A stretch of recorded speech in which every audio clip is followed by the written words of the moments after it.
حیض کے دنوں سے گزرتی ہے تو گھر والے اسے بالکل الگ کر دیتے ہیں، الگ کمرے میں اسے رکھ دیتے ہیں، اس کے کھانے کا برتن الگ کر دیتے ہیں، ان کے پینے کا برتن الگ کر دیتے ہیں، یہاں تک کہ اسے بالکل ہی اپنے درمیان سے الگ کر کے قطع تعلق کر دیتے ہیں، کوئی ان کے پاس جاتا تک نہیں ہے۔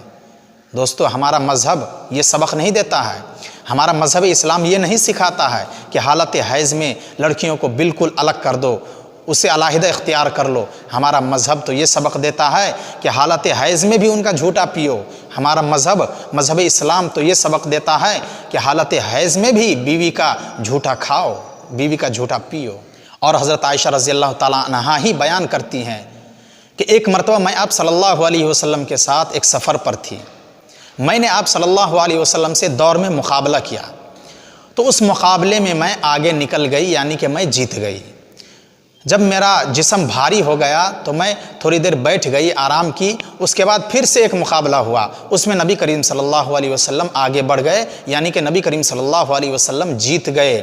آپ صلی اللہ علیہ وسلم نے فرمایا ہذہ بتلک، یعنی کہ میری یہ جیت تمہاری اس جیت کے بدلے میں ہے۔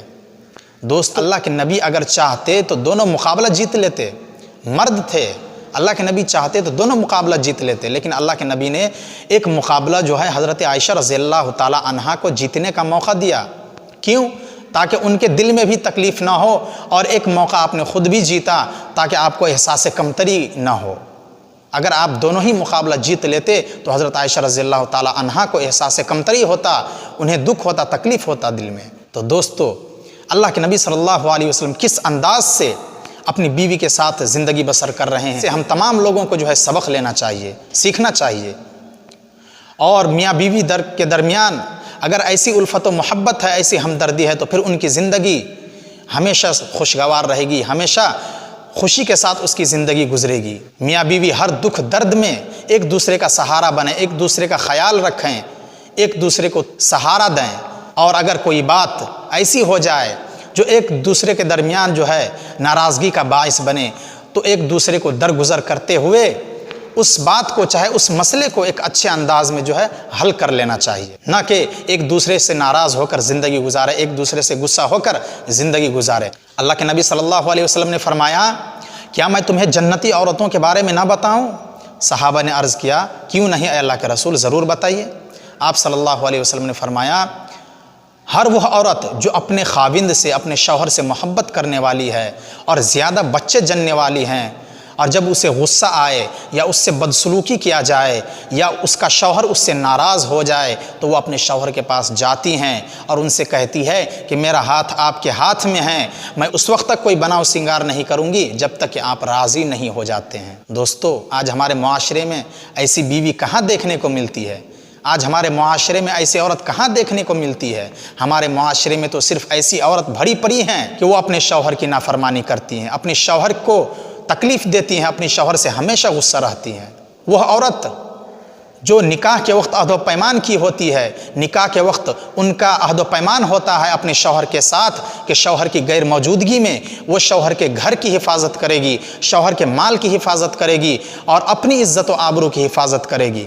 اور آج ہمارے معاشرے میں وہ عورت جو اپنے نکاح کے وقت اپنے شوہر سے عہد و پیمان کی ہوتی ہے، ان تمام عہد و پیمان کو توڑ دیتی ہیں اور شوہر کی غیر موجودگی میں نہ اس کے گھر کی حفاظت کرتی ہے، نہ اس کے مال کی حفاظت کرتی ہے اور نہ اپنی عزت و آبرو کی حفاظت کرتی ہے۔ شوہر اپنے بال بچوں، اپنے اہل و عیال کو خوش رکھنے کے لیے، اچھی زندگی دینے کے لیے وہ گھر سے باہر جا کر کام کرتے ہیں، کماتے ہیں، اور بیوی شوہر کے پیٹھ پیچھے نہ اس کے گھر کی حفاظت کرتی ہے، نہ مال کی حفاظت کرتی ہے اور نہ اپنی عزت و آبرو کی حفاظت کرتی ہے۔ بیوی شوہر کی امانت میں خیانت کرتی ہے۔ دوستو، غور کرنے کا مقام ہے۔ اللہ کے نبی نے ان عورتوں کو جنتی بتایا ہے جو اپنے شوہر سے محبت کرتی ہے، اپنے شوہر سے ناراض نہیں ہوتی ہے، اپنی عزت و آبرو کی حفاظت کرتی ہے، ان کے مال کی حفاظت کرتی ہے۔ ایسی عورتوں کے متعلق اللہ کے نبی صلی اللہ علیہ وسلم نے فرمایا کہ ایسی عورت جنتی ہیں۔ دوستو، اور میاں بیوی ہمیشہ ایک دوسرے کی پریشانی کو اپنی پریشانی تصور کرے، ایک دوسرے کے غم کو ہلکا کرنے کی کوشش کریں۔ اگر اس انداز سے زندگی گزارتی ہیں یا اس انداز سے دونوں زندگی گزارتے ہیں تو پھر اس کی ازدواجی زندگی بہت ہی خوشگوار انداز سے گزر سکتی ہے۔ حضرت عائشہ رضی اللہ تعالی عنہا بیان کرتی ہیں اللہ کے نبی صلی اللہ علیہ وسلم پر جب پہلی وحی نازل ہوئی تو آپ صلی اللہ علیہ وسلم کانپتے ہوئے شدید تکلیف کی حالت میں گھر میں داخل ہوئے اور حضرت خدیجہ سے فرمایا زملونی زملونی، مجھ پر چادر اڑاؤ، مجھ پر چادر اڑاؤ۔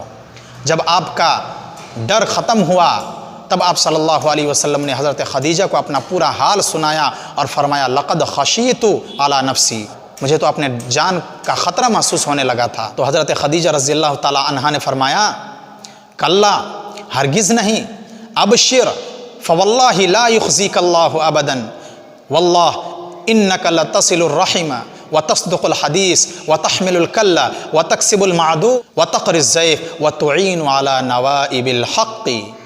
حضرت خدیجہ رضی اللہ تعالی عنہا نے فرمایا ہرگز نہیں، آپ کو تو بشارت ہو، اللہ تبارک و تعالی اللہ کی قسم آپ کو ہرگز رسوا نہیں کریں گے، اللہ کی قسم آپ تو صلہ رحمی کرنے والے ہیں، آپ تو سچ بولنے والے ہیں، آپ بوجھ برداشت کرنے والے ہیں، آپ ان لوگوں کو جن کے پاس کچھ نہیں ہوتا ہے آپ ان کو کما کر دینے والے ہیں، آپ مہمان نواز ہیں اور آپ حق والوں کا ساتھ دیتے ہیں، آپ ان تمام کاموں کو کرتے ہیں، آپ اتنے اچھے کام کرتے ہیں، لوگوں کا ساتھ دیتے ہیں، تو اللہ تبارک و تعالیٰ آپ کو کیسے رسوا کرے گا؟ اللہ تبارک و تعالیٰ آپ کو کیسے ذلیل کرے گا؟ اللہ تبارک و تعالیٰ آپ کو کیسے نقصان پہنچائے گا؟ پھر آپ صلی اللہ علیہ وسلم کو حضرت خدیجہ رضی اللہ تعالیٰ عنہا نے اپنے چچا زاد بھائی ورقہ بن نوفل کے پاس لے گئے۔ دوستو، غور کرنے کا مقام ہے کہ حضرت خدیجہ رضی اللہ تعالی عنہا نے اپنے شوہر کو کس طرح تسلی دی، اپنے شوہر کا غم کس طرح ہلکا کیا، اپنے شوہر کے غم کو کس طرح دور کیا۔ دوستو، ہم سب کو سبق لینا چاہیے۔ اور آج کی جو بیوی ہوتی ہیں وہ شوہر کو ڈانٹنے لگتی ہے، شوہر کو برا بھلا کہنے لگتی ہیں اور شوہر سے ناراض ہوتی ہیں، ایسی بیوی کی آخرت میں کیا بنے گی؟ دوستو، آج کی ویڈیو میں بس اتنا ہی، پھر ملتے ہیں اگلی ویڈیو کے ساتھ۔